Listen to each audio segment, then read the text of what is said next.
Hey guys, welcome to another episode from Stacy Here We Grow Again. Today it is cold outside, so we are in Florida and we got down to 35 degrees last night, so I had to bring in some of my plants. Now, not all plants can be out in the cold weather, so I brought in most of my succulents.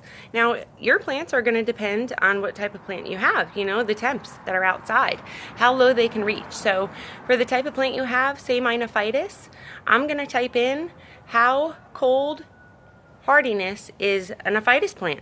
How cold hardiness is lettuce. How cold tolerant is peas? Just type that in and it will tell you. Now, peas can go, they really like a temp at 50 degrees, but peas are a cool weather vegetable. So peas, beans that I'm growing right now, the lettuce, my radish, they can take a bit of a frost. Now here in Florida, we don't get much frost. So the most we go down is like just below freezing, which is like 27 or so. But that's very rare, and that's only when it's in the middle of January, beginning of January. That's when we usually get them temps. So in that case, a lot of you northerners are getting those temperatures right now. So I would just cover my plants with a sheet outside. Your green beans, if it's below freezing for quite a few days, I would give them a cover just to give them a break at night.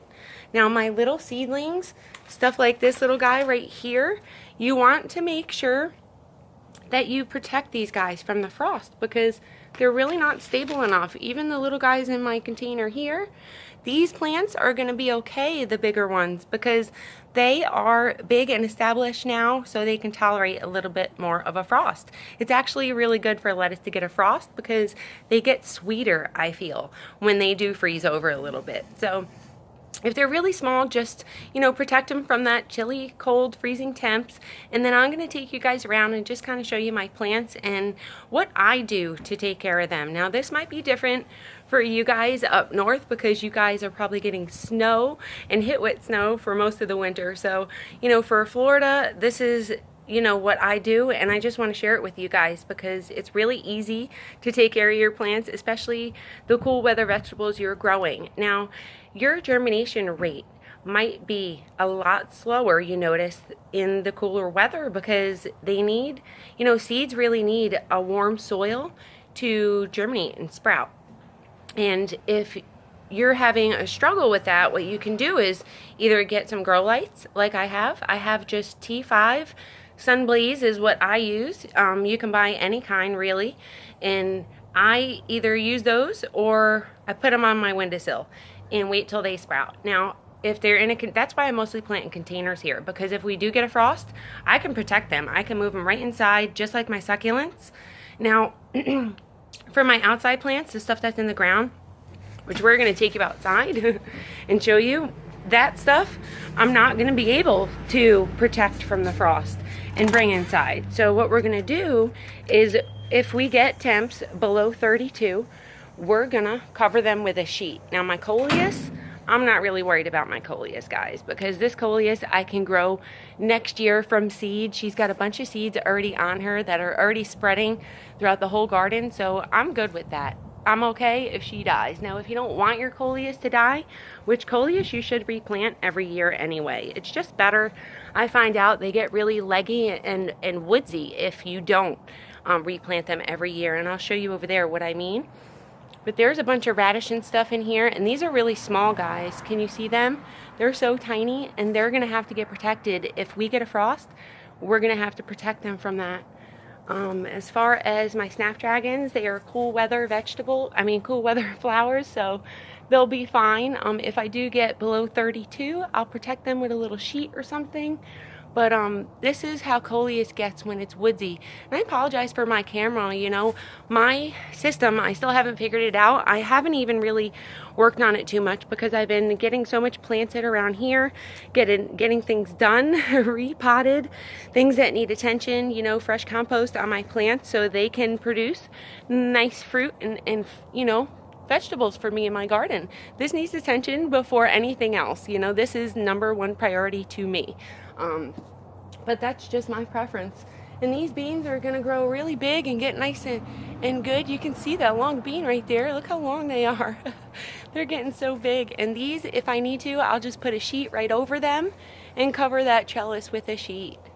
And I just want to apologize for the camera. You know, I'm doing the best I can here with what I got. I don't make money right now. My husband is the breadwinner of the family right now.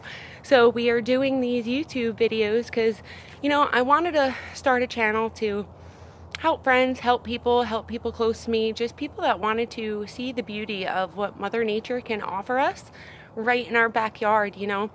You can grow so much produce, so many flowers, just have the dream garden you've always wanted. And all the extra produce that we get here, I want to be able to get to a point where we can donate most of what I'm growing while we're homesteading to homeless shelters. It's something I've always wanted to do and something I'm going to continue to work towards. I want to bring you guys with me on that journey. We're going to be doing a lot of giveaways here as soon as we reach like 100 subscribers, 200 subscribers, 1,000 subscribers. Hopefully we get there soon. You know, the quicker the better, because then I can reinvest in my garden and just make it so much better for me, for you guys, and, you know, make this a better learning experience for you with the proper equipment, the proper materials. I water everything by hand. I do everything by hand myself. So it's very tiring, and not having the right stuff really nips you in the butt sometimes, you know, when you're growing a lot of something. So, you know, I want to be able to get to a point where we're donating to shelters and stuff, and I want to take you guys with me when we do that, because it's something that's really important to me to give back to the world, just because it makes me feel really good to give to somebody that doesn't have food or doesn't have a full belly, you know, seeing them eat, and something that I can provide them from my yard, and something that you guys can do too. You know, I want to help you learn how to grow your own produce so you guys can donate all the extra zucchini that you have. I know zucchini is crazy when it grows, so I can't grow zucchini and stuff like that here in Florida because we get too many pests and diseases here, and just big leaf plants like that do not do good. So I'm really jealous about you guys, but at least you can donate that stuff, all your extra produce, to shelters maybe in need, or people in need, your neighbors, whoever, you know, just give. I love to give things. These are my blueberry and blackberry, and I just want to say, you know, welcome to all the new subscribers, and thank you for subscribing to my channel. You know, if you haven't already, we are here. We are trying to do this for a good cause, to help people, and you know, I just really need the support from you guys in trying to start this movement that I'm trying to do. Happy Farms LA is in with me 100%, and I thank you. I thank everybody else who is with me too and on board with what I'm doing here. I just really appreciate every single one of you. You all mean a lot to me in what I'm doing, and your support means a lot. And you know, I just want to show you all my plants and take you along with me, show you how to grow.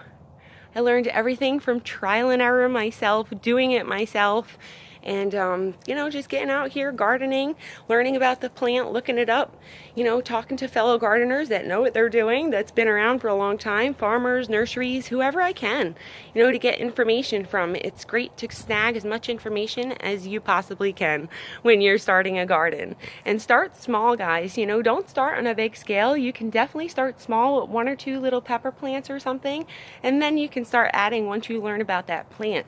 It'll be a much easier for you in the long run. But we're getting lots of peppers here, guys. Check this out. These pepper plants are producing. I'm so happy.